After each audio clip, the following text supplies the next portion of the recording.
vos tenés que el gobierno en los últimos meses ha tenido una tendencia dentro de su propia dinámica de negociación de a veces avanzar un poco más de la situación en la cual se están dando las conversaciones. Nosotros nos encontramos ahora en el Senado con que supuestamente la semana pasada iba a haber un dictamen que no hubo para que Javier Milei el sábado pudiera sacarse esa foto con los gobernadores y firmar el Pacto de Mayo.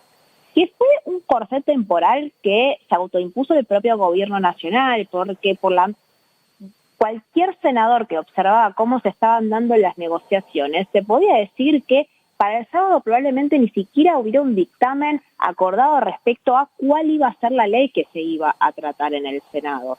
Hoy nos encontramos con que martes se volvieron a retomar las discusiones en comisión en el Senado, pero no sabemos cuál es esa ley. Hoy por hoy todavía estamos en la instancia en la cual los senadores de la oposición le están proponiendo algunas modificaciones y el gobierno nacional todavía las está analizando. Hoy Martín Lustó, en la Comisión de Presupuestos que se estaba discutiendo el paquete fiscal, recordemos que son dos proyectos diferentes. Una es la ley bases, la otra es el paquete fiscal. Les paró el carro, les dijo, muchachos, hoy tampoco vamos a dictaminar y vamos a ver si el miércoles o el jueves, que es lo que quiere el gobierno nacional, vamos a dictaminar, porque hay muchos puntos los cuales 6 senadores de la oposición puntualmente, que son acá los que llevan un poco la batuta, porque son los 6 senadores de la oposición que piden las firmas para poder dictaminar, le está diciendo así como así el proyecto no sale. Y hasta que esos 6 senadores, que son Martín Lustó, Pablo Blanco y Maxi Abad de la Unión Cívica Radical, es Guadalupe Tagliaferri del PRO, es Edgardo Cuéllar, ex Frente de Todos, y también José Carambia, que es un santacruceño que responde a el gobernador Claudio Vidal, hasta que ellos no vean que en la letra chica del proyecto se incluyeron algunos pedidos de modificación en temas como, que vos mencionabas, ¿no? El régimen de incentivo a las grandes inversiones, al blanqueo de capitales, a las privatizaciones, incluso hay muchos pedidos de modificación.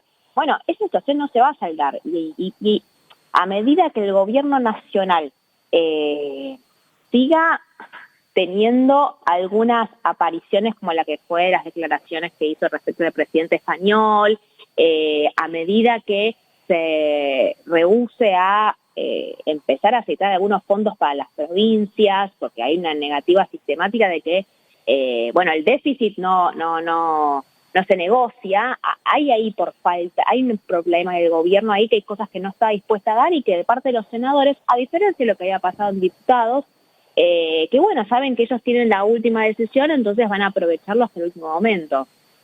¿Y ahora qué pasa cuál es el panorama puntual en el Congreso con los bloques? Puntualmente, lo que se dice famoso poroteo, ¿cómo viene eso?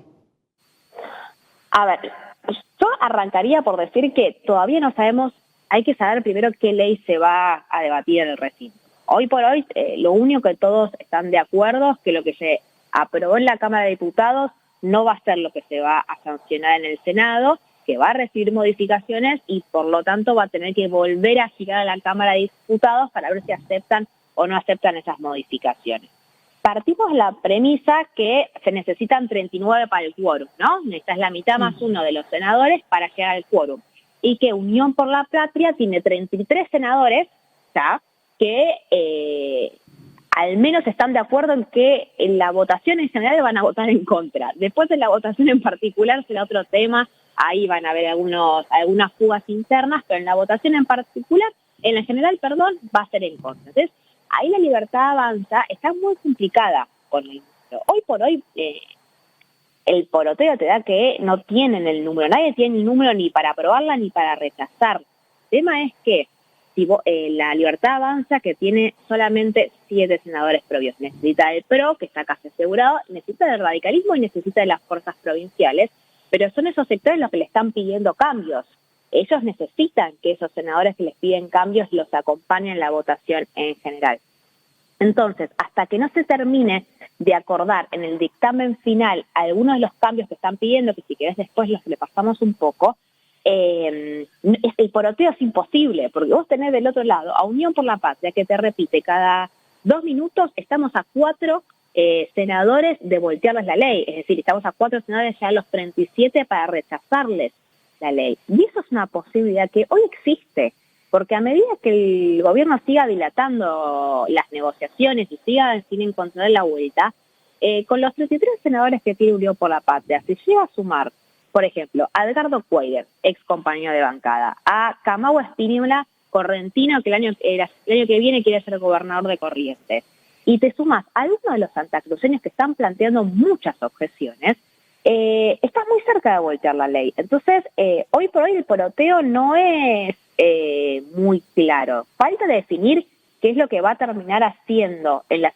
negociaciones con el radicalismo, que va a garantizarles que toda la bancada acompañe. Pero bueno, son muchos los pedidos de cambios que están haciendo, y hasta que eso no se resuelva, el poroteo es casi imposible, te diré, porque no puede ni siquiera llegar al recinto. Hasta que vos no tengas un dictamen, no puedes llevar el tema del recinto. Entonces, es paso a paso. María, comentanos un poco esto que adelantabas de los cambios que están pidiendo para aprobar la ley de bases.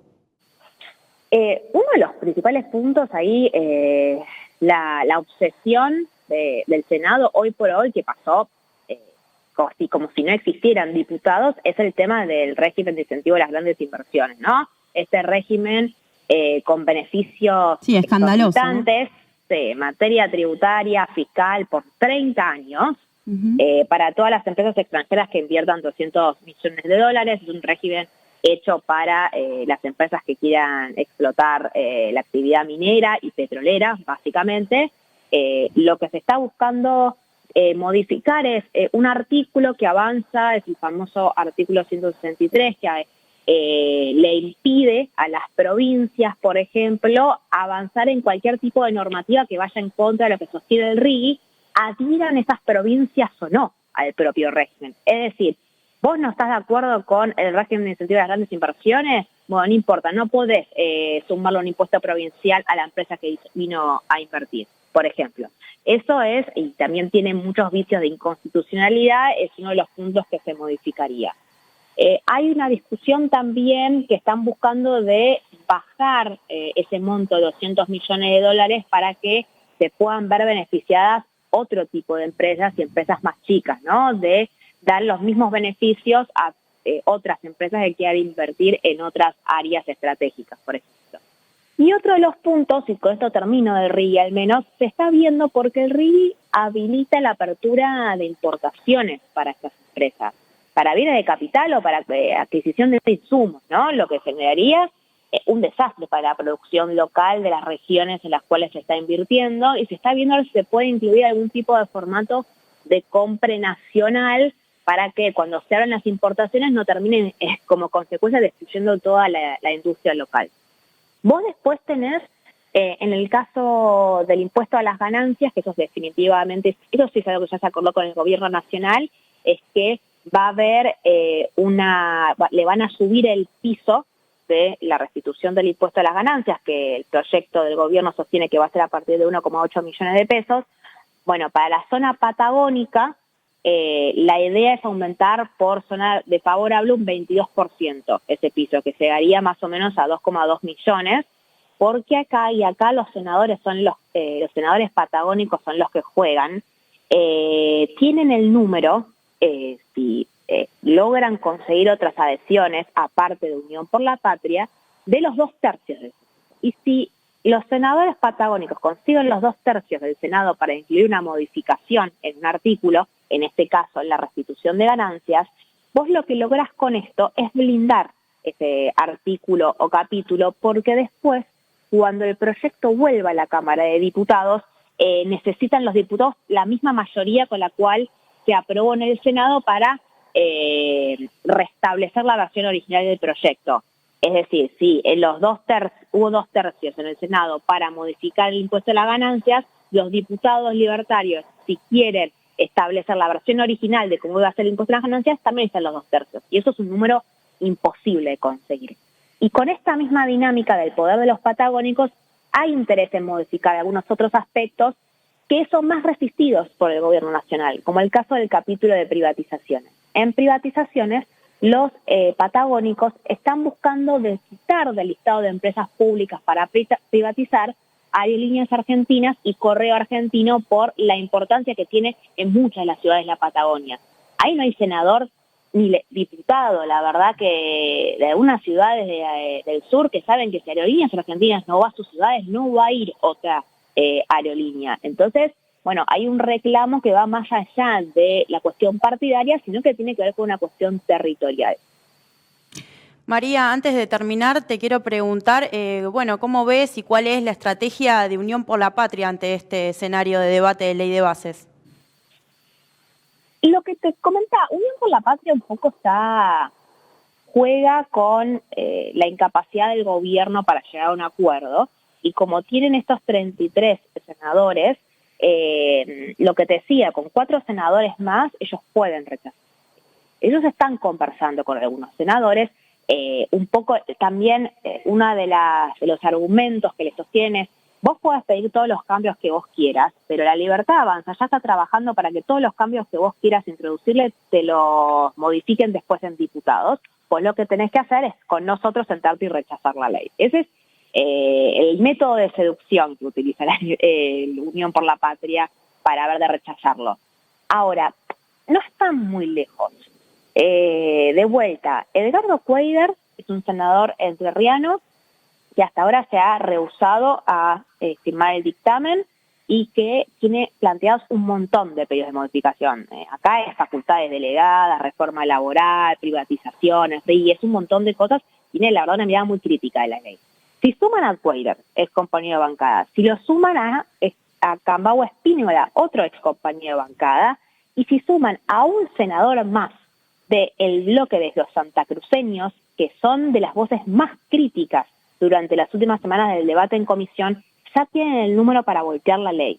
Y ahí depende un poco del juego político que haga el gobierno, de qué capacidad de, ya sea a través de fondos para las provincias o negociaciones en algunos aspectos claves de la ley. Si eso no sigue sin suceder, yo creo que Unión por la Patria puede llegar al número para rechazarlo. Pero bueno, es paso a paso y depende mucho de lo que pasa en estos días con las negociaciones que está teniendo el gobierno, principalmente a través de Guillermo Francos y del vicejefe de gabinete José Rolandi, para ver, bueno, a qué dictamen común pueden acordar con las provincias y con el radicalismo, de modo de no tener muchas sorpresas en el Senado.